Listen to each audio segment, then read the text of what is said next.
Ashamaa harka fuunee daawwattoota keenya kun oolmaa Oromiyaa miidiyaa neetwoork irratti isiniif darbudha. Oolmaa Oromiyaa keenya har'aan odeeffannoo kutaalee Oromiyaa bal'oo irraa qabanne kan isiniif dhiyaannu ta'a.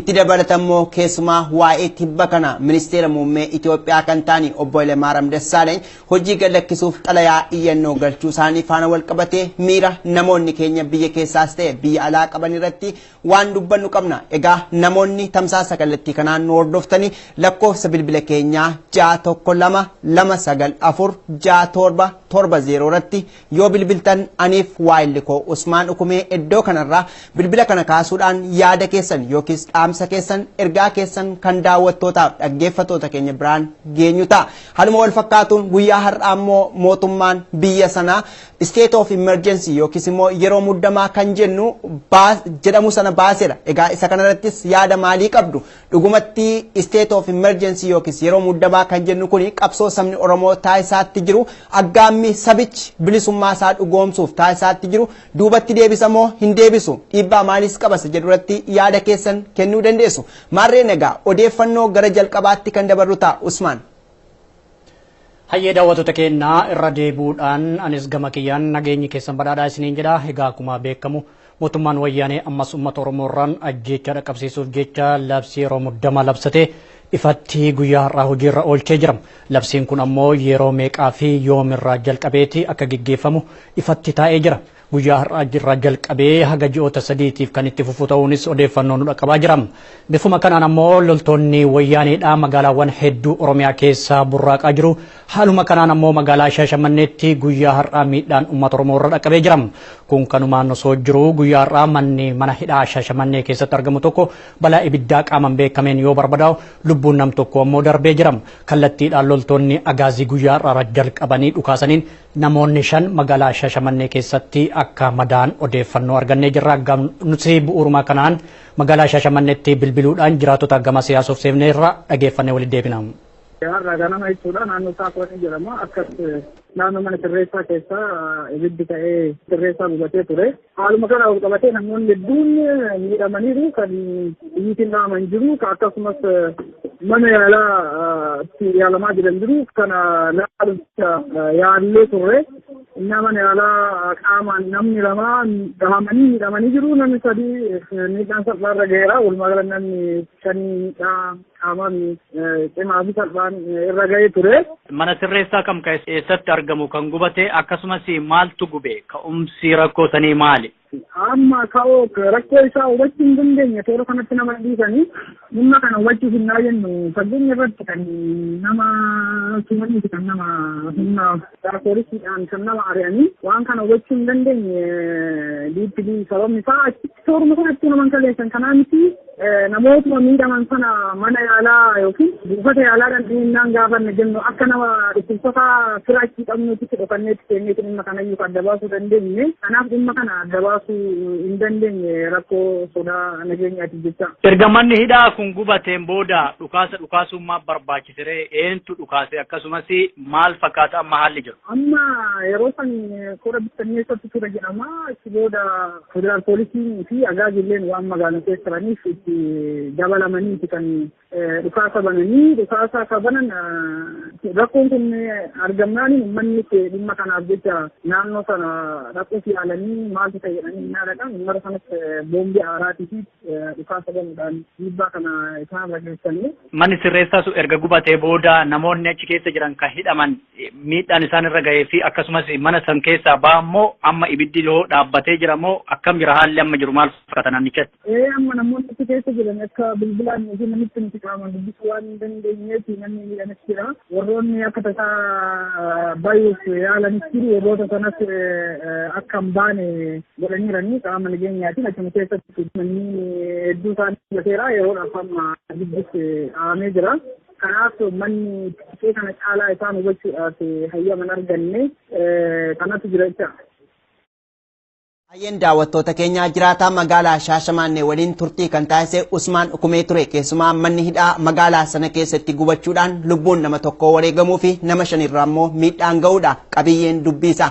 Inni kun immoo tarii kantiibaa magaalaa sanaa kan ta'an aadde Xaayibaa Huseen gochoota jajjaboo yookiis immoo qabsoo sabichaatti makamuun hojii fakkeenyummaa wayitaa isaan hojjetan taajjabna. Tarii maaliif yookiis ergama maaliif ilaatas jedhu jiraattonni shakkii garagaraatti himaatti jiru. Mee kallattiidhaan obbo Mulaatuu Gammachuu ittaanaa dura taa'aa paartii koongireesii federaalistii Oromoo kan ta'an miira gammachuu fi haala qabatamatti koree hojii adeemsiftuu paartichaa kan ta'an Dr. Mararaa Guddinaa dura taa'aa paartichaa akkasuma immoo ittaanaa kan ta'an obbo Baqqalee Garbaa Addisuu Bullaallaa Dajanee Xaafaa Gurmeessaa Ayyaanoo Olbaanaa Deellisaa fi namoonni hedduun bahuu isaanii faana miira akkamii qabu kan jedhu irratti Dajanee Guutamaa turtii waliin taasiseera. Keessumaa dhimma state of emergency yeroo muddamaa jennu kana keessatti paartii jabaa biyya sanatti socho'aatti jiru kana keessatti tokko waan ta'eef maal jedhu kan jedhu irratti Dajaneen obbo Mulaatuu waliin turtii taasiseera. Walumaan haa dhageenyu. Koongireesii Federaalistii Oromoo obbo Mulaatuu Gammachuu attam jirtu? Fayyaadha Waaqayyo dagalatu dagaadha. Oromoonni hedduu mana hidhaa jiru isaanis akka gadi lakkifamanii abdii qabna qabsoon akka itti fuftanii mee amma karaa dhimma biraattan darbaa muummichi ministeera Itoophiyaa kan wayyaanee aangoo fedhii kootiniin gallakkise jedhee labseera. Kana paartiin keessan akkamitti ilaale? Akka nuyi itti ilaallu muummee ministeerichaa kanaan dura loltuu ajajjuu loltuu hundumaa irratti humna nama qabudha. Karaa seera biyyattiin ittiin bultuun isatu ajajaa. Lubbuu baay'een darbeera. Rakkinni baay'een godhameera. Manni nama baay'ee diigameera. Jireenyi namootaadhaa kun hundumtuu karaa loltuudhaa ta'eera. Ammas immoo loltuun biyya keenya keessatti iddoo hundumaatti mana barumsaa yuunivarsiitii adda addaa keessatti taa'anii jeequmsa uumaa jiru. Gaaffii kana utuu hin deebisin warra nama ajjeesan utuu seeratti hin dhiyeessin warra buqqa'an utuu iddoo isaaniitti hin deebisin seera ittiin bultii biyyattii kanaa illee kabachiisuu dadhabuun isaanii baay'ee nu gaddisiisa. Haa ta'u iyyuu malee gaddisuu isaaniitii fi nuyi mufii hin qabnu. Garuu isaan warra balleessan keessaa itti gaafatamaa kan ta'an keessaa tokko ta'u kanaatii fi irraa bu'uu isaanii fi namni gara biraan dhufuunsaa nuuf waan fedhu hin qabu. Akkuma jirutti kan barbaannu adda waa'een amma taayitaa isa amma qabatu kana gadhiisee biyyattii kanaaf nagaa kan fiduu danda'u muummee ministeerichaa bichaan gadhiisuutu hin ta'in hundumtuu gadhiisanii adeemsi waggaa 26dhaa akkasumaan waan ta'eef kana keessa deebi'amee iddoo mufii warri qaban hundumtuu wal ga'anitti waa'ee biyyattii kanaadhaa mari'achuun barbaachisaa jenna ammatti. Kanaatii fi yaadi keenya gara kanaati malee isaan bu'anii gara biraanis dhufee rakkina biyya kanaadhaa himiika kan jedhu abdiin qabna. Egaa namoonni tokko muummichi ministeeraatuma mataa isaatu isatu ajajaa ture waraana akka uummata ficcisiisu aangoon kan isaatii dhaabsisuu danda'a ture. Kan immoo ajajaa ture isa murtiitti dhiyaachuutu irra jiraata kan jedhu ejjennoo jabaa kan qaban jiru isin maal jettu? Akkasuma amma kanan jechuu yaales kanuma. Ajajjuu ta'anii turaniiru kan hundumaa gochaan turameera. Humna qabuuf humna hin qabne isaanii isaan yommuu sana keessatti hin barbaachisa ture. Sabni kan ilaalu aangoo guddaa kan qabu isaan ture. Isaan kun garuu kana hojjechuu hin dandeenye. Amma ergii dhiyee booddee ergii hundumtuu ta'ee booddee balleessaan adda addaa ergii godhame booddee har'a nan ilaalu egaa har'aa qabee ani gadhiiseeraa jedhanii manatti galanii haguuggatanii waan ta'an natti hin fakkaatu. Wanta ta'eef dhiiga dhangala'eef lubbuu darbeef badii ta'e hundumaa fi itti gaafatama guddaa keessa galuutu isaan gubbaa jira jennaan. Egaa muummicha ministeeraa muuduun rakkoo kanaa fi hin hiikuu kan jedhu jettaniirtu yaadi akkuma jirutti aangoo gallakkisuudha kan jedhu yaada dhiyeessitanii akkachi jedhamutti immoo paartiin sanaaf iddoo sana fudhachuudhaaf qophaa'ee hin jiru. Kanaaf Oromoo tokko isaanuma keessaa yoo kaa'anii ammaa fi gaariidha kan jedhus jira. Isin maal jettu sanarrattis? Isaanuma keessaa dhiisiitii Dr. Mararaa fi Baqqaleen yoo dhaqanii piraayim ministeerii ta'anii hidhamaniiru sababa koozii Oromoo fi sababa dhiphina Oromoo fi baay'ee itti gaafatama kanaa fi hundumaa fi kun maata jedhanii kan dura qabsoo gochaa turanii qabsoo godhan kanaaf itti hidhamanii itti rakkataniiru. Jarri kun utuu dhaqanii iddoo sana buusaniiyyuu isaan iddoo sana taa'aniiyyuu akka amma jiru kanatti sirni kun taa'ee namni gad biraan dhufee akka sirni kun itti fufu gochuudhaaf namni dhufu waan jijjiiru hin qabu. Qabsoon Oromoo immoo itti fufaa. Sabi keenya baay'eetu hidhatta jira. Gaaffiin Oromoo ganaa baay'eedha. Gara fuulduraatti kan itti fufuudha malee akka kanaan calluma jedhanii suphuudhaan wanti dhufu hin jiru jennu. Ammayyuu taanaan nuyi labsii muddamaa keessa jirra jedhee haasofnaa sila akkuma sitti yaale sabi keenya iddoo hundumaatii loltuudhaan sarbamaa jira. Loltuun mana hundumaarra deemaa jira. Kanaatiif saba ammayyuu kan inni gaafataa jiru deebisaayii. Nurraa kaampii isaaniitti galanii sirnuma ittiin deemsisan loltuun jiraachisaa malee nurraa kaasaa jechaa jira. Egaa kana caalaa waanii labsii hatattamaa labsanii kana caalaa wanti dhufu jennu hin jiru. Akkuma kana kanuma jedha.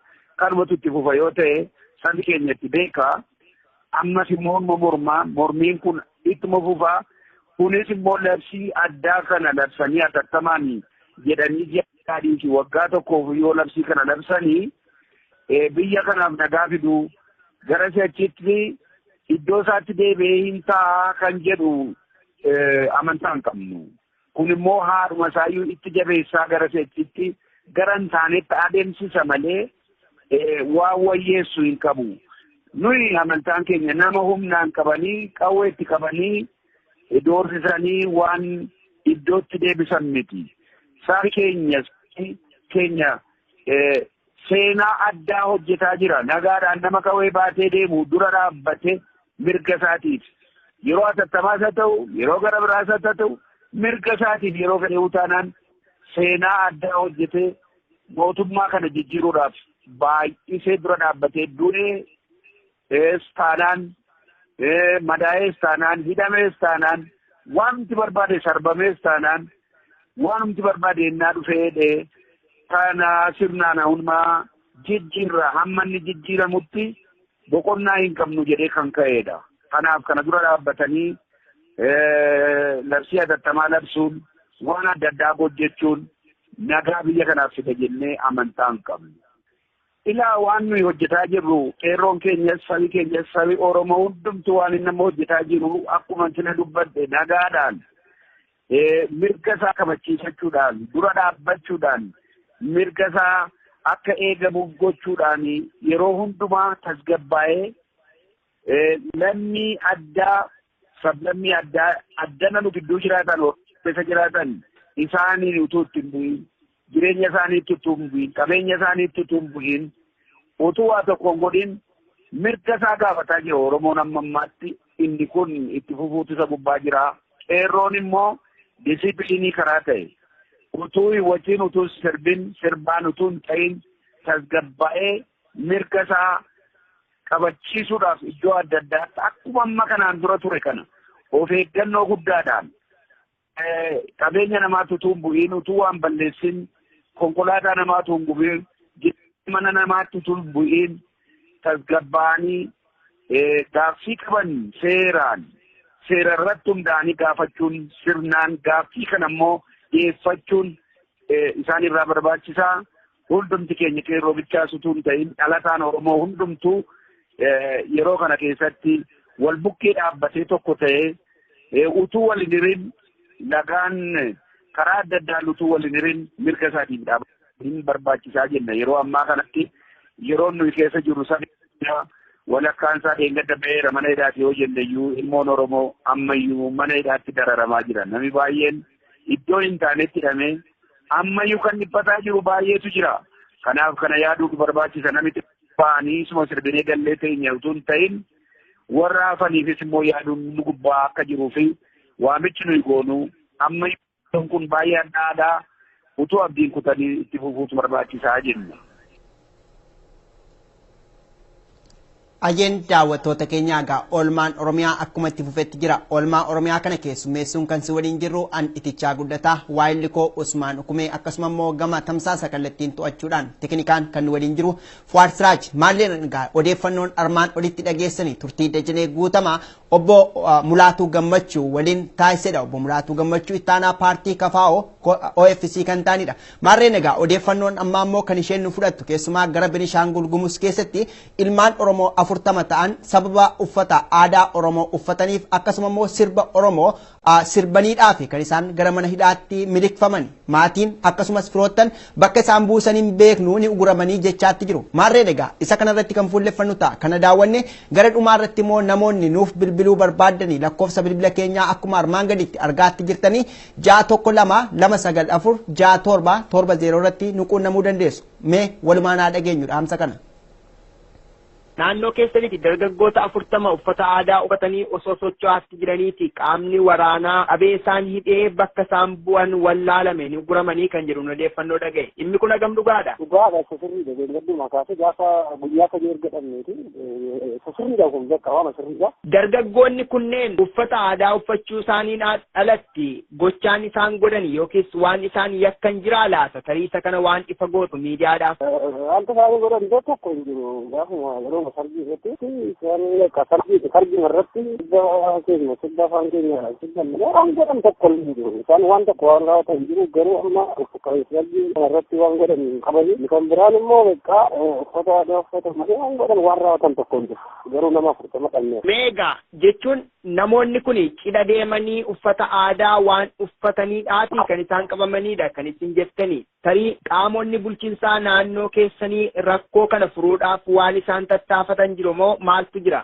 Wanti biraa waan tokko wanti jiru fardi fakkeenyaaf inni tokko faani gaafa sanaa fardi sana irratti uummanni ijoolleen dargaggoonni Oromoo kan ta'an immoo gaafa sanatti fardi sana irratti uffata aadaa uffatanii fardi sana dhaqaa hidha sana dhaqaa jechuudha. Maaliif uffata aadaa uffattan tokko maaliif uffata aadaa uffattanii lammaffaan immoo sirba afaan Oromoodha. Sirbita kan jiru ragaan kan ta'e nama 40 lafa isaan dhaqan dhabneerra amma immoo taanaan immoo namni baay'een mana keessaa halkan dhufanii fuudhanii mana keessanii dargaggoota kan jedhaman Oromoo kan ta'an hundumaa fuudhanii lafa isaatti dabarsaa hin deemanii halkan ukkaamsanii fuudhanii. Dhimma kana faana wal qabsiisanii egaa jarreen kun bakka geeffaman akka hin beeknedha kan isin dubbachaatti jirtan tarii gara dhumaarratti waan dhaamtan yookiis waan jettan yoo qabaattani. Kanaaf dargaggoonni kun lafa isaan liqan akkam akka isaan ta'an akka adda nuu baaftan raayyaa isin kadhanna. Benishaangul Gumuz keessaa naannoo kamiiti kan isaan qabamani tarii? Naannoo Baambasii jedhamu. Haa ta'u amma maatiinis firoottanis bakka jarreen kun bu'anii guutummaatti quban qabanii jechuudha. Kun guutummaatti waan tokko lafa isaan liqan namni quba qabu. Hayya daawwattoota keenyaa kun oduu olmaa Oromiyaatii kan daawwachaa jirtan egaa akkuma beekamu mootummaan wayyaanee ammas irra deebuudhaan labsii yeroo muddamaa labsatee uummata Oromoo irratti ajjeechaa gara jabeenyaa geggeessuuf jecha labsii kana labsatee ifatti socho'aa jira. Tefuma kanaan loltoonni wayyaaneedha kan homaa waraanaa biyyattii jedhaman guutummaa Oromiyaa keessatti bobbaafamaa jiru. Namoota nagaa irratti miidhaa dhaqqabsiisuu akkasumas manoota namoota sakatta'uu fi kan barbaadan ajjeesanii kan mana hidhaatti darbuudhaaf jecha kan qophii isaanii xumuratanii labsii kana labsatan. Egaa uummanni Oromoo kallattiiwwan maraan akka of eeggannoo taasisuu fi naga biyyattii eenyu caalaayyuu akka eegsisaa turee fi ammas eegsisuu qabu bakka garaagaraarraa dhaamsii darbaa jira. Kun kanaan osoo jiru godina Harargee lixaa aanaa Meessoo magaalaa Asabootirraa namoonni 8 waggoota lamaan darban qabamanii mana hidhaa Qilinxoo keessatti dararamaa turan keessaa 4 bahuun himame. Simannaan cimaanis namoota kanaaf taasifamee jira. Ammayyuu namoonni 4 mana hidhaa Qilinxoo keessatti gidirfamaa akka jiran jiraattonni OMN itti himan. Namoota mana hidhaa ba'an keessaa tokko haati isaa osoo mana hidhaa deddeebi'aa ilma isaanii gaafatan karaa irratti konkolaataadhaan lubbuun isaanii darbuun himamee jira. Ergaa hidhaa ba'e ammoo haati isaa akka lubbuun dabartee yoo dhaga'u gadda cimaadhaan haguugamuu nama mana hidhaa ba'e irraa kan odeeffannoon kun argame. Kanumaan wal qabatee jiraattota aanaa Meessoo keessaa tokko dubbifnee jirra walumaan haa daawwannu.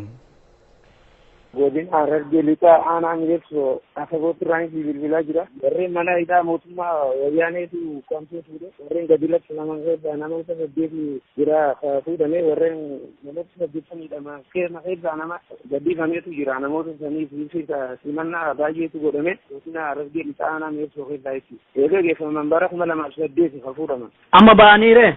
Amma ba'anii jiraniin warreen gallattifaman keessaa namoota 4 tokko Nuuree Gidbii Jaama, tokko Khalifa Muhammad Adame Jaama Meeso, Yasinoo Muhammad Adame Jaama Meeso, warreen hafan ammoo Abdii Oodee Jaama, lammaffaa Usmaa'il Sheekh Umar Jaama, sadii Taayiroo Barikkoo Jaama. Mootummaa wayyaaneetiin ukkaanfamanii fuudhan jechuu jarri kun fuudhaman badii takkaan malee shoora keessatti yaadamanii mana hidhaa Qaallitti keessatti dararaa hedduu arganii ammaan kana warreen beekan. Kaawwan gallakkisanii kaawwan maaf mana hidhaatti hambisani?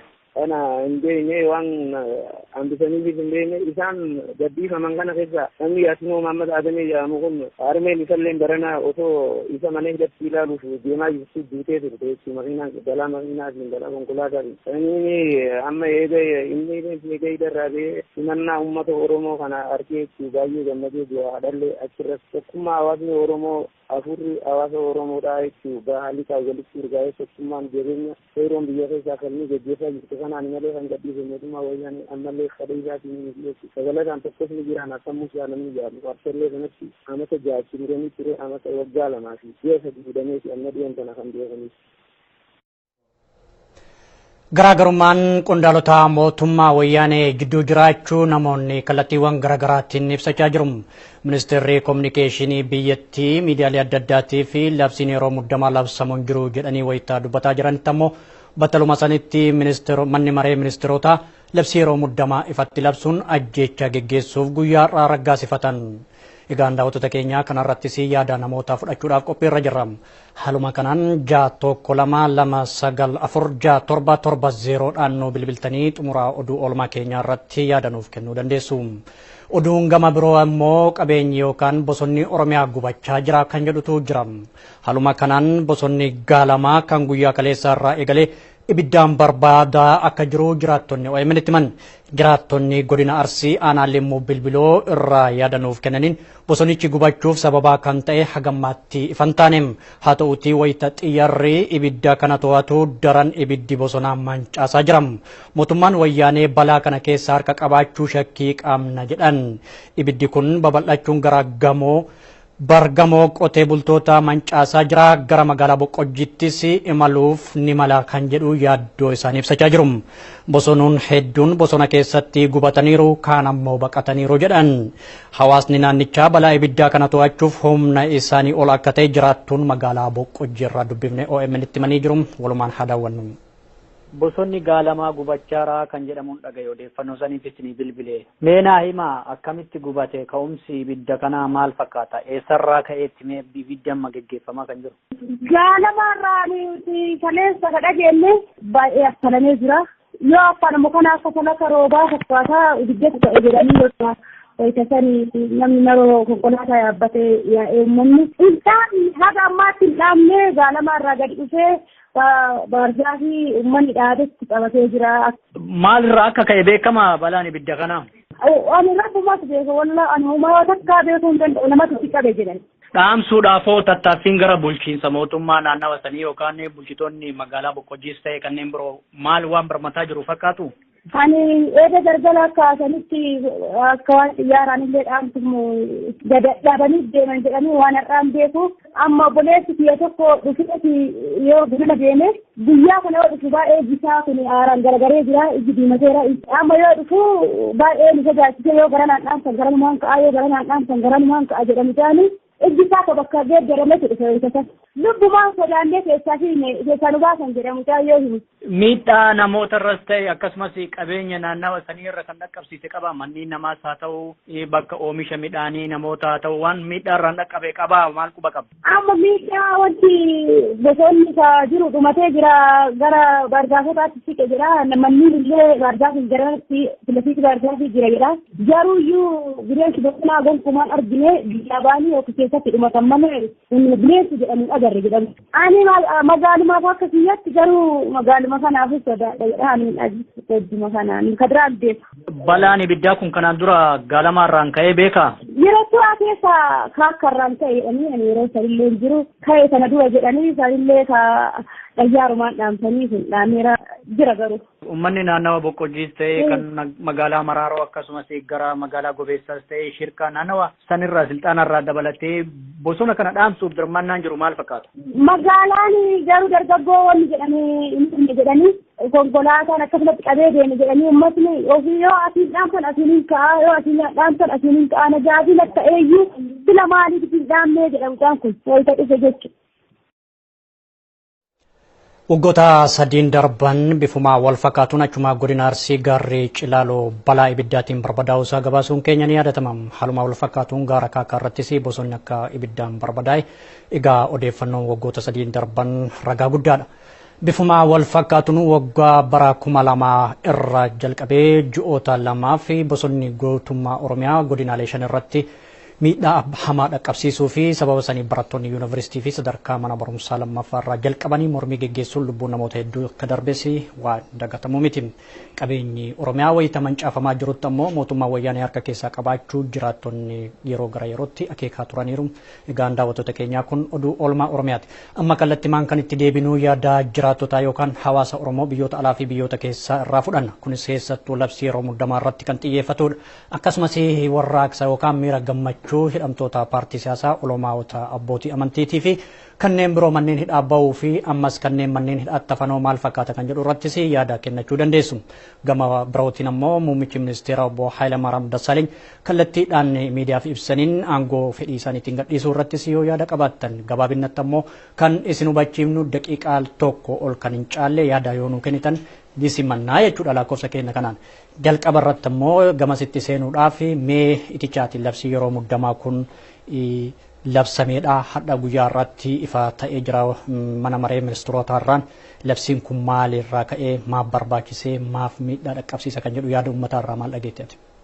haa ta'u Usmaan egaa akkuma tikaaste keessumaa labsiin yeroo muddamaa yookiis state of emergency kan jennu labsamuun sirnichaaf qormaataa fi yaaddoo guddaadha. Keessumaa haalli sabni Oromoo sadarkaan irra jiru caalmaatti iyyuu baay'ee yaaddessaadha. Gaafan jedhu tokkummaan Oromoon qabu keessumaa sirna kana ofirraa qolachuu irratti yookiis darbachuu irratti waan isaan taasisan jabaadha. Kun immoo sirnichaaf yaaddoo yookiis kufaatii jabaa sabateedhaaf isa kana waan baasani kan jedhu yaadonni garaagaraa dhagaamaatti jiru. Haaluma wal fakkaatuun immoo egaa tarii namoonni karaa bilbila keenyaa bilbilanii nuquun namani dhugaatti state of emergency yookiis yeroo muddamaa labsuun mootummaa wayyaaneedha sochii yookiis qabsoo sabni Oromoo gochaatti jiru duubatti deebisuu ni danda'amoo hin danda'u isa jedhu irratti yaada kennuu danda'u. Haaluma wal fakkaatuun immoo yoo fudhanne keessumaa prime ministeerii yookiis immoo muummichi ministeeraa aangoo gadhiisuun seenaa siyaasa Afrikaa keessattis yoo fudhanne kuni seenaa guddaadha jechuun keessumaa akka Itoophiyaatti jechuudha. Nam tokko fedhii isaatiin aangoo gallakkisuun keessumaa sadarkaa prime minister yookiis muummicha ministeeraa aangoo waan hundumaa qabaatanii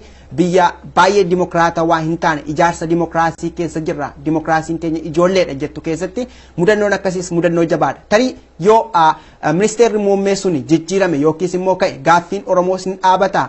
State of emergency kunis hin dhaabaa. Inni kun gaaffilee jabduu kaasuu mala mee Usmaan? Wanni ta'e duuba deebinee labsii yeroo muddamaa kana yaadannu tokkotu jira. Fakkeenya bara 2016 jalqaba irratti gaafa ayyaanni Irreechaa hora Arsadii irratti bifa nagaaf tasgabbii qabuun geggeeffamaa osoo jiru loltoonni wayyaaneedha.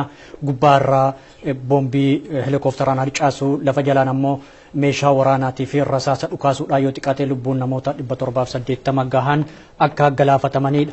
Egaa kanumaan wal qabatee ammoo baruma san keessa 2016 onkololeessa 9tti labsii yeroo muddamaa labsatan onkololeessa 16 keessatti ammoo raggaasisanii ajjeechaatti fufan jechuudha. Bifuma kanaan waggoota bara 2016 irraa jalqabee haga bara 2018tti namoonni 3,000 ol akka loltoota wayyaaniitiin ajjeefaman ragaa qabna jechuudha. Erga labsiisan ji'a jahaaf labsataniin booda labsiin sun gara ji'a afurii dabalatee ji'a kudhaniif itti fufee ajjeechaanis akkasuma itti fufee jechuudha. Ammas haaluma saniin labsii yeroo muddamaa labsatee mootummaan wayyaaneedha uummata Oromoo irraan miidhaa dhaqqabsiisuudhaaf karoorfachuu isaa arginaa jechuudha. Labsiin kana keessatti ammoo akka akeekamutti har'a yoo ibsa miidiyaa irraa kennamu waraanni yookaan ajajaan kumaandi poostiidhaan mana abbaa fedhee seenuu ka fedhe ajjeesuu ka fedhe tarkaanfii irra fudhachuu hidhuu hiisisuu fi akka fedhe godhuu kan jedhutu of keessaa qaba jechuudha. Kanuma irratti yaada keessan fudhannaa daawwattoota keenya egaa bilbila kennaan akka nu bilbiltan. Hello. Hello. Eenyu jedhu eessarraa nu bilbiltan? Ani maqaan kiyya Ahmadi Phoenix irraa bilbilaa jira Arizona irraa. Haalamma deemaa jiru kanarraa wooma kanarraa waan takka jechuu barbaade duraan dursee hojjettoonni OMN akka jirtanitti jabaadhaa hojii nu boonsitu jirtanii. Kanatti aansuudhaan ummanni Oromoo qabsoosaa waan amma wayyaaneen deebitee fidde kun wanni kun if boodanii deebisaayii waan jedhu sun irratti dubbachuu barbaade. Wanni if booda deebisu qabsoo Oromoo wanni feete wannummaan feetaa dhuftu wanni if booda deebi'aa hin jirtu. Kanaafuu wanni jiru ummanni Oromoo nuti wal dhaggeeffachuu qofa. Hayyoota keenya waan nuun jedhan ummanni keenya warreen gartee hooggantoonni amantiirraa kaasee kan cheerchiirraa kaasee hooggantoota siyaasaa guutuun keenya xiqqaa fi guddaan keenya wal dhaggeeffachuu. Bineensi tokko hoggutu deemu bineensa namallee balleessee ifiifis badu deemu wayyaaneen sunima. Wanti isiin irra jirtu suni wanni nuu ibsaa jiru ibiddi keessaa itti qabatee akka harkaa qabu nuuf ifa gala. Wanni godhuu qabnu laallannee bakka isiin irraan kaane dha'uu qofa. Kanaafuu gara hundaan hayyoonni keenya tana booda tarkaanfiin fudhatamtu wanni godhuu qaban yoo bakka tam dhoyne wilii ol ka'uu hin dandeenye sirni gabroonfataan nama nyaataan kun akka ka'uu hin dandeenye maal godhuu qabnaa kanarratti xiyyeeffannaan jabaan hayyoota keenyaan walitti dhufanii xiqqaa fi guddaan keenya irra mari'atamee gara tun irratti xiyyeeffannaan godhamee bakka isiin irraan kaane sun laallannee dha'uu qofa. Wanni biraan jirtu hanganumaan ja'a. Hedduu galatoomaa ulfaadhaa yaada nuu kennitaniif. Egaan daawwattoota keenya yaadni keessan itti fufuun jedha. Iticha yaadni nama kanaa maal ittiin galche? Keessumaa Usmaan egaa namoonni nu bilbiluu danda'an kallattiidhaan carraa kan daawwattootaaf dhaggeeffattoota keenyaaf kenninu ta'a. Namoonni nu bilbiluu barbaadan 612 297 bilbiluu dandeessu. Keessumaa ministeerri muummee biyyattii obbo Hayilamaariyaam Dassaaleeny aangoo gallakkisuuf gaafachuu isaanii haaluma wal fakkaatuun immoo dhimmi yeroo muddamaa jedhamu labsamuun haala wal fakkaatuun immoo sochii sabni Oromoo gabaa lagannaa jechuudhaan dhimmi fayyummaa obbo Baqqalee Garbaa sadarkaa yaachisaa irra gahuudhaan akkasuma immoo mana yaalaa dhorkamuu faana wal qabatee gaaffilee jajjabduun kaaniiru. Isa kana faana wal qabatee immoo marsaalee hawaasummaa irratti waan baay'ee taajjabaatti jira. Keessumaa ministeera muummee Oromoo ta'uu qabaa hin ta'uu yaadonni garaagaraa kaa'atti jiru. Inni kun haa ta'u egaa Oromoon akka Oromootti qabsoo kana sadarkaa dhaabuu irra hin jiru. Mee daawwataa keenyaaf carraa laannu Usmaan. Hello. Hello. Hello. Tarii maamilli keenya kun sababa neetworkiitiif ta'uu mala hin dhageenye ammas namni biroo deebiseera. Hello. Hello, Oromiyaa Miidiyaa Neetwork. Eeyyen eenyu haa jennu eessarraa nu bilbiltanii kallattimaan daqiiqaa tokko kan caalle yaada keessanitti fufaa. Shaabu Kadri jedhama Suudi Arabiyaa taa'ee yaada keessanitti nuuf fufaa. Inni laftee tattamaan wayyaaniin baay'isuu mata muranii irraa hidhaatti afan dhiyaata malee waan uummata Oromoo hin qabu yoo akka uummata Oromoo fi tiisuutti baay'ee gaarii ta'a malee wanti uummata Oromoo miidhuu hin jiru warra keessatti afanii hidhaa keessatti torturanii jiraniif cunqursaa ta'ee achiitti gadi nuuf baasa malee kanaafuu jennaan labsiin kun hello. Nu hedduu galatoomaa ulfaadha. Hello. Hello. Hello. Hello. Hello, yaa. Qilleensarra jirtanii eenyu haa jedhu eessarraa bilbiltanii yaada keessanitti nuuf fufaa. Yaa maqaan kiyya Farraat abbaa foggeen jedhanii Daalaa irraa ta'uuf jira. galatooma yaada keessanii wanni an qabu yaadni an qabu maal jedha waa'ee bulchaa gadhiisuu isaarraa wayyaanee wanni godhuu deemtu inni gadhiisuu isaatiif nama ofii fedhan achi kaayuuf waan fedhaniif waan kana irratti emergency wanni godhuu jiraniif akka namni hin mormanneef dafanii duraan agartee waan ofii kaachuu fedhan san waan namni mormuu kan waan beekaniif jecha emergency kana labsii baasan kanaaf jecha namni keenya bakka jiru hunda afaan tokko ta'ee osoo dubbii hedduun baay'atin meeshaa namaa fayyadamuun waan kana irratti waan gaarii hojii jedheetti akka walii galuu jedha yaadni kiyya kanuma. Galatooma ulfaadha. Hello. Hello. Hello. Sagalee achi ubbiraati keessaati eessarraa kan bilbiltanii maqaa keessan sagalee ubbiraati keessa. Akka wantan Somaaliyaa bataa sodaa isin jira. Yaada keessanitti nuuf ufaa. Yaanni keenya akkuma agarteetu uummanni wayyaanee kun agartee filimaa fi waan kana dalagaa jira. Ayyamaaranis irraa bu'uu baatus uummata Oromooti wanni inni fidu hin jiru. Kanaafuu nuti uummanni Oromoo biyya alaatii fi biyya keessaallee agarteetiin afaan takkaaniin gamtaan murannoo takkaaniin diina kana dura akka dhaabbannu. Hello, hello, dhiifamaa sagalee keessan biraa wacatu jira. Sagalee biraa biraati keessa. Akkaataa uummanni alaatii keessaallee waa'ee isaallee nuu kaaftanii akka agarteetiin uummata irratti nuu beeksiftanii isallee agartee akka nu iyyafatanii isiniin jedhaa galatooma. Hedduu galatooma. Ayyan daawwattoota keenya daawwachaatti kan jirtan kun tamsaasa kallattii oolmaa Oromiyaati. Oolmaa Oromiyaa miidiyaa neetwoorkii tamsaasa kallattiidhaan darbaatti jiru. Isa kanarratti immoo keessumaa mata dureen nuyi irratti xiyyeeffanne keessumaa dhimma guyyaa har'aa mootummaan wayyaanee yeroo muddamaa jechuudhaan sochii sabni Oromoo yookiis qabsoo sabni Oromoo taasisaatti jiru yookiis immoo bilisummaa isaatti aggaamaatti jiru gufachiisuuf baase irratti kan nuyi fuulleffanne yaada keessan keessummeessaatti jiru dhaga. Yaada keessan keessummeessuudhaan kan si waliin turruu an itichaa guddataa akkasumas waa'ee ko Usmaan Ukume gama teknikaan kan waliin jiru immoo Fuad Siraaj maal egaa kutaalee Oromiyaa badhoo keessas kan jirtanis ta'e biyyoota garaagaraa jiru baqaadhaan kan jirtan kan Oromoo fi Oromummaa himattan martinuu biltanii yaada keessan kennuu dandeessu keessumaa haala qabatamatti Oromoon irra jiru irratti maal jettu laata mee nama kana heloo jennu. Hello. Assalamu alaikum. Wa alaikum assalam. Eenyu ajadu eessarraa bilbiltanii yaada keessan gabaabumatti. Ibrahim bilbila daraaraa jedhamaa isin magaalaa dhuunfachuudhaaf yaada xiqqoo takkan qaba. Nu gabaabsaa yaada keessan. Wanta jechuu barbaadu waa'ee amma kaleef deengada dalagamu jiru injifannoo argame kana gara biraarratti akka nu harkaan deebifne kanarratti dalaguudha.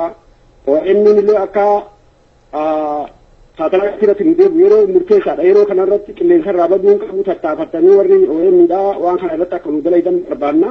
Maaliif uummanni keenya naannoo gammoojjii jiru amma waa'ee makaleessa lagannaa gabaa sana irratti oduu wal dhaga'uu dhabuudhaan kan asii warri olii kun dhiise gadii faanti lagannaa gabaarra ture.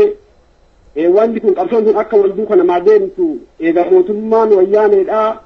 Ummata Oromoo dura cufuudhaaf waan kana dalage isin OM'n nullee hawaasni alaa nullee gargaarsa irratti cinnee waan kana qilleensa irra nu deebisa. Yeroo murtoo jechuudha. Yeroon kun yeroo kana dabarsinaan gaagama guddaa keessa seenna.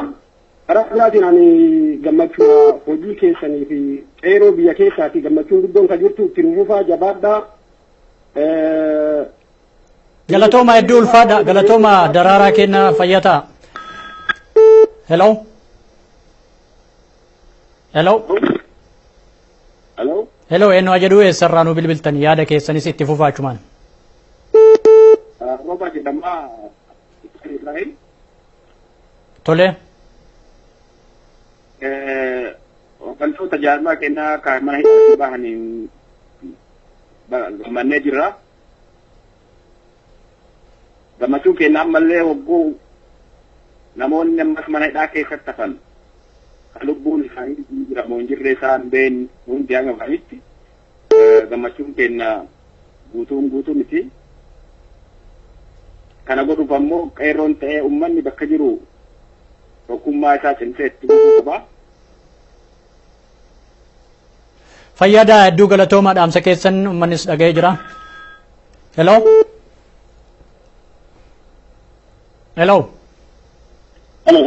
Hello hin dhagamaa itti fufa. Usmaan Attami fayyaa keetii galatooma yaada fuudhuudhaa fi kanan si bilbilaa jiru osuma Minnesota irraa nama Jorgoo jedhamu. Gawantaan amma bilbile egaa yaada Oromiyaa ilmaan Oromoo fuudhaa jirtu mootummaan amma TPLF kun waan ajaa'ibaa baasaa jira. Ijoolleen Oromoo qeerroon Oromoo morma qabdee hogganoota ishee warra siyaasaa gadhiisiftee isuma kanaan qabatee muummichi ministeeraa taayitaa gadhiise jedhee amma gara biraatti ceera jedhamee utuu yaadamaa jiru immoo ammas qawweedhaan dhala namaa yookaan qabsoo amma kana fixuudhaa fi isteet emerjensii yookaan gizee hawaasii kan jedhu kana baafte isa kana irratti egaa ilmaan Oromoo kutatee kibbaa dhiyaa warri bakkee jiru warri alaa jiru kutatee ka'ee kana cabsee bira darbuu qaba. Kanuma jabeessitanii irratti hojjettanii ilmaan Oromoo dhala Oromoo mara tokko taatanii akka mana tokkotti akka kaabtan irra galgalaa kana marratti hojjedhaan isiniin jedha. Kunis hin cabaa shakkii tokkollee hin qabnu isa dhumaati isheedhaafis kun kanumaan yaada kennuu barbaade. Galatooma. Haa ta'u Usmaan isa isaan jedhan keessatti keessumaa waan obbo Mulaatuu Gammachuu jedhan faana keessumaa namoonni kumaatama hedduutti lakkaaman ammayyuu mana hidhaa keessatti aarsaa kaffalaatti jiru bahuu qabu kan jedhudha yaadni isaan kaasan. Hello qilleensarra jira namni. Hello eenyu jedhu. Waalaikum assalam eenyu jedhu eessarraa bilbiltan. Muhammad Umarnaan jedhanii magaalaa Riyaad irraa Saudi Arabiyaa. Tolee gabaabuma yaada keessattuu waa'ee labsii yeroo muddamaa ilaalchisee uummata Oromoo irra akkamiidhaan hin dhaqqabne uummanni Oromoo maal gochuu akka qabu.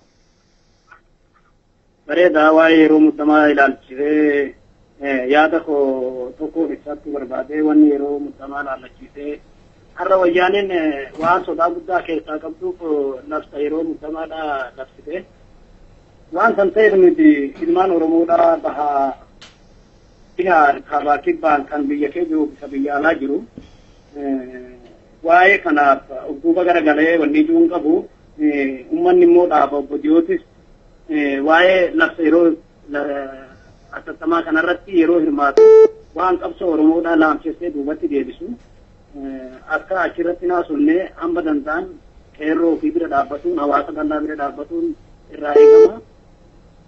Saniifuu isinis warri OMN galata guddaa. Galatooma ulfaadha. Hello. Hello. Sagalee ubbiraati keessa. Hello sagalee ubbiraati keessa. Dhagamu waldhaa sagalee ubbiraati keessa. Aye.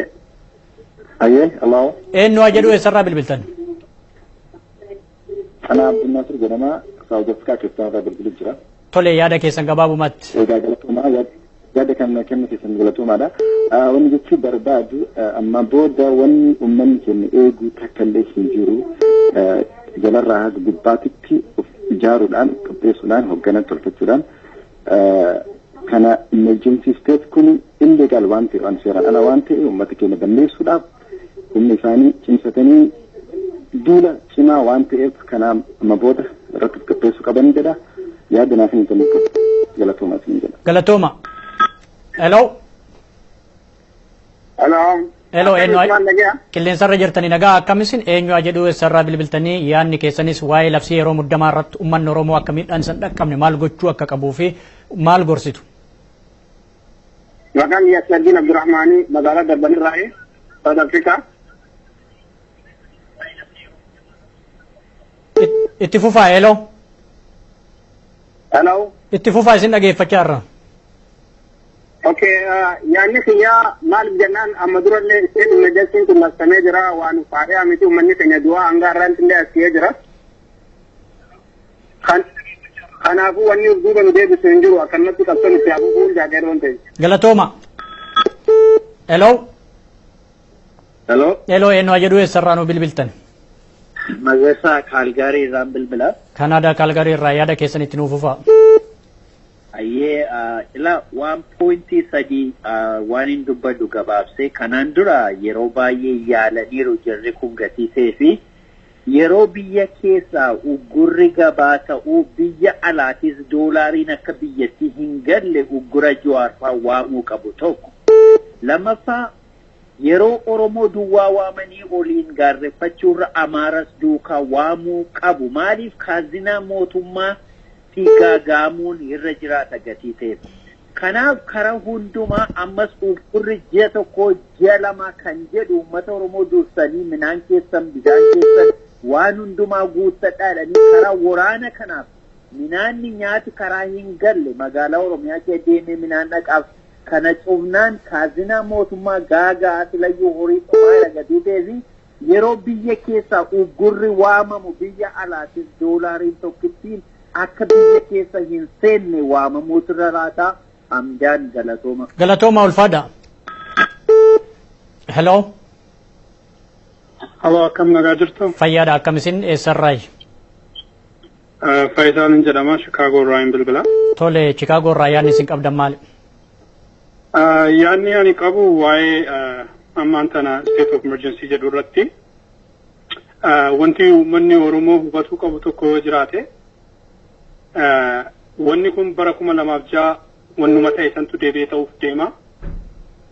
Wanti uummata Oromoo irra gayaa ture kan waggaa 20 wayi kana keessa dhufe yookiin uummata Oromoo irra gaye kana kasaru amma booddee hin dhufu. Uummanni Oromoo hamma bakka kanaa gahee jira. Kanaafuu ammallee gurra isaa banee wanna fudhatee wal jabeessee bakka tokko gahuu qaba. Inni lammaffaa immoo waa'ee muummichi ministeeraa gadhee baga hojii isaa gallakkisuu ilaalchisee eenyuun bakka buusuu danda'aman ka jedhamu. Kanas isaan namoota ofii bakka buusuudhaaf yaadii godhaa jiranii. Kunis harkatti akka fashalaa'u hooggantoonni dhaabbata dimokiraatawaa uummata Oromoo PDO'n waan kanarratti uummata isaan afoo akka dhaabatu qabanii kanuma yaadni kiyyaa galatooma. Galatooma. Hello. Hello. Akkam jirtu nagaa keessanii? Haa ta'u dhimma isaa jiru irratti yaada keessan gabaabinaan nuuf ibsaame. Maqaa keessan eessarraa akka nu bilbiltan nutti maatii dhimma isaa jiru irratti yaada keessan gabaabinaan nuuf ibsaa. Maqaan kiyya Abdullatif Karjedhaa kan bilbile Basaasoo Sumaalee Butilaandee irraa. Haa ta'u maal jettanii dhimma dubbachaa jiru kana irratti? Waan kana irratti jechuun labsii sarara kana irratti wanni nu goota kan jirtuuti nuti Oromoo miidiyaa neetwoorkii ammallee abbaa keenya Jawaar inni qabna. Jawaar tokkummaa waa'ee tokkummaa irratti gabbaatanii akka nu jabeessitan tokkummaa nu jabeessa yoo tokkummaan keenya jiraate wanni isin takka nu goota kan hin jiruuti. Jabaadhaa jechuudha maalota akkuma duraa itti nuufifa rabbi asin nu gahe alhamdulillah. Ayyee galatoomaa yeroo gaarii qabaadhaa. Hello. Hello. Akkam jirtu nagaa keessanii? Fayyaa jirtu akkam jirtan nagaa maami? Haa ta'u mee dhaamsa keessanitti nuuf huftu laata eenyummaa keessanis daawwattootaaf dhaggeeffattoota keenyatti nuuf himaatii. Abdullahi jedhama Denver Colorado irraa bilbilu jira. Dhaamsi kiyya na dhagaa jirtanii? Eeyyeen isin dhagaatti jirra itti fufaa. Dhaamsi kiyya gabaabaadha. Nuti baay'ee miidhamnee baay'ee tokko awwaalchaa dhabnee baay'ee tokko rakkannee bilisummaa dheebuu guddaa qabna turre. Kanaaf dhaamsi kiyya caalaa OPDO'dhaaf. OPDO'dhaan wayyaanee wajjin akka hiriirtee mootummaa isaanii bakka buusuudhaaf harka takka akkatti hin baafne haa dhaabbattu tokkummaan jaalalaan walii galteedhaan haa dhaabbattu qeerroo wajjin haa dhaabbattu ilaasii isaanii kaayoon isaanii qeerroo wajjin haa ta'u namni Oromoo ta'e namni Oromummaa irraa ba'e dhugumaan Oromummaa itti dhagamu yoo taate carraa kana fayyadamee ofii murree murteeffannaa kana akka murteeffatan dhaamsi kiyya kanumaa waan kana OPDO'n akka harka fudhattee gara Oromoo qulqulluutti deebituu hin barbaada. Ayyee galatooma.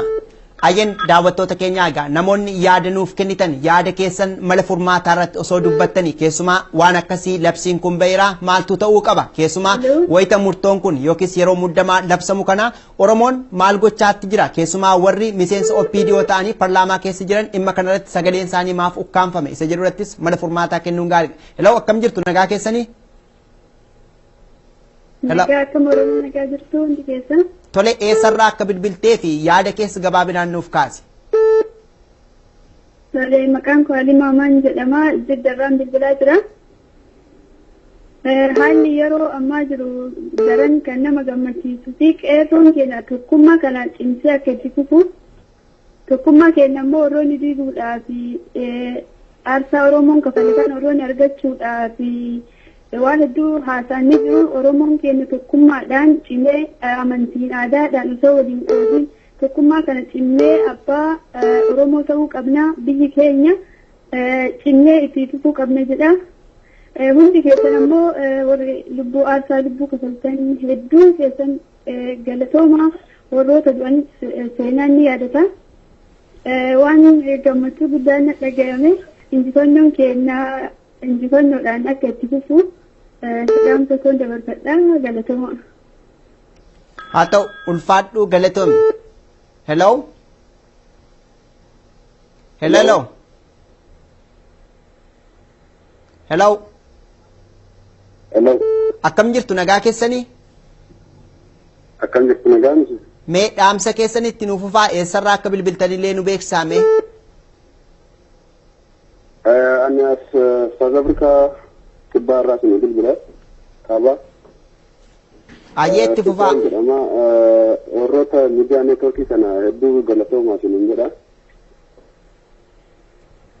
Haa ta'u gara dhaamsa keessanitti nu dabartuu laata? Akkasuma wayyaanee amma yeroo amma labsii atantamaa kana baastee waan jirtuuf wayyaaneen amma akka saree maraatte sanii eeggachuu barbaachisa.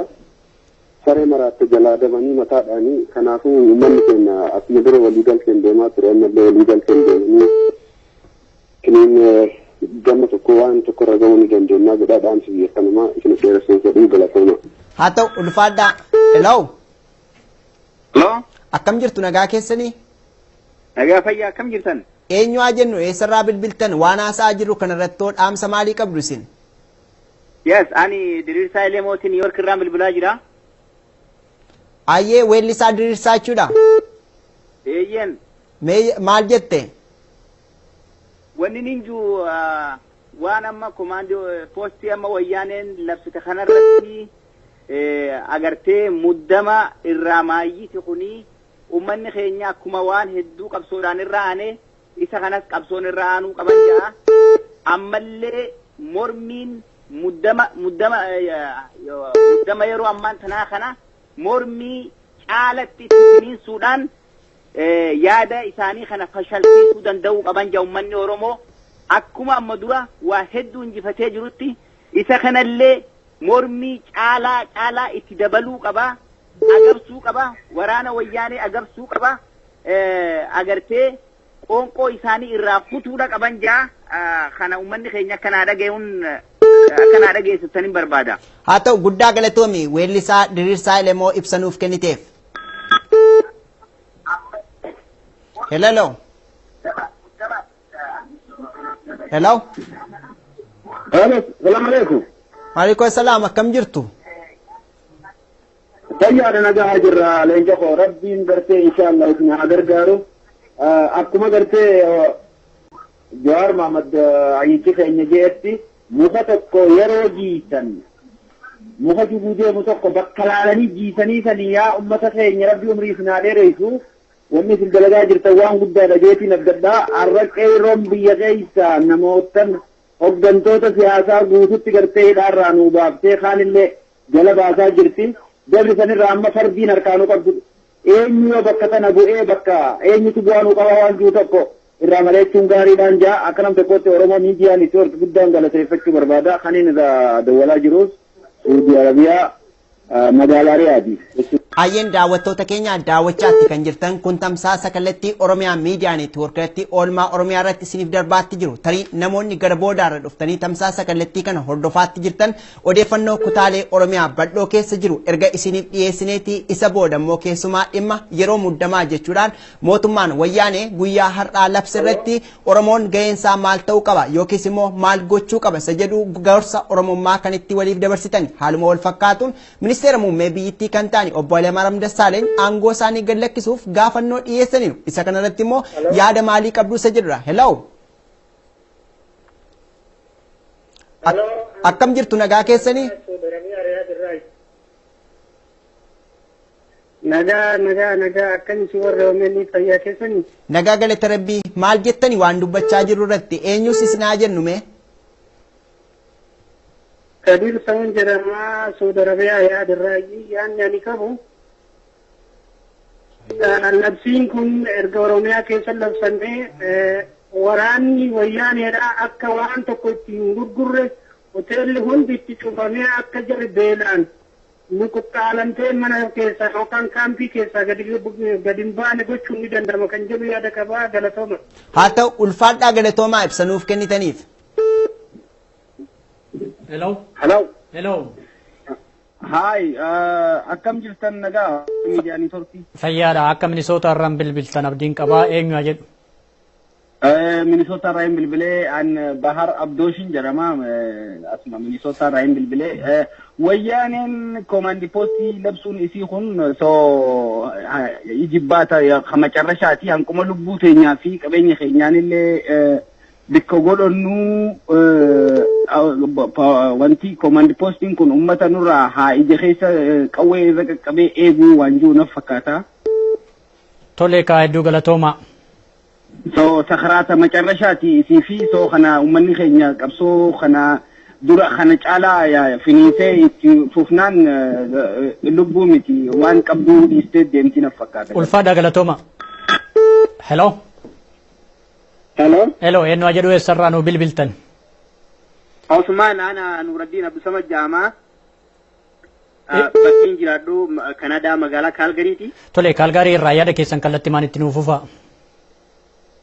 Waan jechuu barbaadu qeeroo biyya keessaa fi uummanni keenya illee waan gaarii hojjechaa jiranii labsi amma deemu jiru kun labsi emerjensii agartee waan hatattamaati. Kanarratti uummanni keenya akka boodan deebine jajjabaadhaa galmarra geessa jirti. Injifannoon teessanii jabaadhaan jaan gama kiyyaanii. Galatooma ulfaadhaa dhaamsa keessan fudhanne. Hello. Fayyaadhaa nagaa eenyu eessarraay? Na'eedhaan saanaan jedhanii South Africa naannoo Johannesburg. Tole yaada keessan. Suuraa jirtan irratti wanni andaamu malama. Qaama qeerroo ilmaan keenya biyya qabsoo kana gaggeessanii asiin ta'anii fi qaama OPDO haaromsa ta'e qaama yookaan dullacha duraan OPDO jedhee waamka biyya keessaa kanaaf dhaamsa takka lama dhaamu barbaada. Innis wanni ani dhaamu ilmaan qeerroo qabsoo kana wareegama lubbuu wareegama dhiigaa lafee itti kabalanii yeroo kanaan gahan ammas tartiiboo yookaan ammoo waldhageettiidhaan qaama qeerroo gaggeessu ta'ee qaama hayyoota ta'e natiistoota ta'e akkasuma hayyoota bakka jiran hundarraa qaama waan kanaaf dhaamsa godhurraa wal dhagahanii amma ajaja warraa kanas karaa danda'aniin akkamitti haalirra aanuu danda'an wal dhageetti tokkummaa yoo qadeemu taatee ammas injifannoon keenya garanuma qaama OPDOtiif ammoo waan jechuu barbaadu. Irraan kun carraa isa dhumaa Oromoon xiqqaa guddaan OPDOs ta'ee ilmaan Oromoo qulqulluun irratti qooda guddaa fudhachuu danda'an isa ta'ee OPDOn dhimma biyya keessa tahaa jiru kana qaama mootummaa jedhee biyya sanitti waameetiin dhimma kana hunda irra raawwataa jiru kana keessa waan beekaniif yeroo dhumaatiif uummata keenya balaa hundarraa baraaranii dhimma kanatti akka dhimma bahaniif goolaba kana goolaba qulqulluu goolaba bareedaa kan godhan hawaa galatoomaa. Ulfaadhaa galatooma. Ayyin daawwattoota keenya egaa kun tamsaasa kallattii Oromiyaa Miidiyaa Neetwoorkiraa isiniif darbaatti jiru maarreegaa namoonni carraa bilbilatti milkooftanii yaada keessan waan galtee ta'u keessumaa waan Oromoon itti aggaamu bilisummaa Oromoo fi walabummaa Oromiyaadhaan dhugoomsuuf ta'a kan jettan yaada keessan nuuf qoodaniif guddaa galatoomaa isiniin jenna. Maarreen egaa nuyis tamsaasa kallattii kanaan kutaalee Oromiyaa badhoorraa odeeffannoo qabanne isiniif dhiyaanne magaalaa Shaashamannee keessatti manni hidhaa gubachuusaadhaan lubbuun nama tokko wareegamuu fi nama shanirra immoo miidhaan ga'u haaluma wal fakkaatuun immoo ittaanaa dura taa'aa paartii Koongireensii Federaalistii Oromoo kan ta'an obbo Mulaatuu Gammachuu dhaamsa haala yeroo irratti qaban ibsachuu haaluma wal fakkaatuun immoo naannoo Benishaangul Gumuz keessatti ilmaan Oromoo uffata aadaa uffachuu fi weelluu Oromoo sirbuu isaaniirraa kan ka'e mana hidhaatti darbatamanii bakka buuteen isaanii wallaalamuu akkasuma immoo gara mi'eessootti miidhaan garaagaraa ga'uu fi akkasuma immoo naannoo Bogojiitti bosonni yookiis qabeenyi uumamaa gubachaa jiraachuu isaarratti kan fuulleffannee ture. Maarreegaa namoonni immoo bilbiluudhaan dhimma yeroo muddamaa irratti mootummaan wayyaanee baase irratti yaada ijaarsaa yookiis yaada galtee bal'aa kennitaniitu. Haaluma wal fakkaatuun immoo ministeera muummee biyyattii obbo Hayilamaariyaam Dassaaleeny aangoo gad lakkisuuf jiru.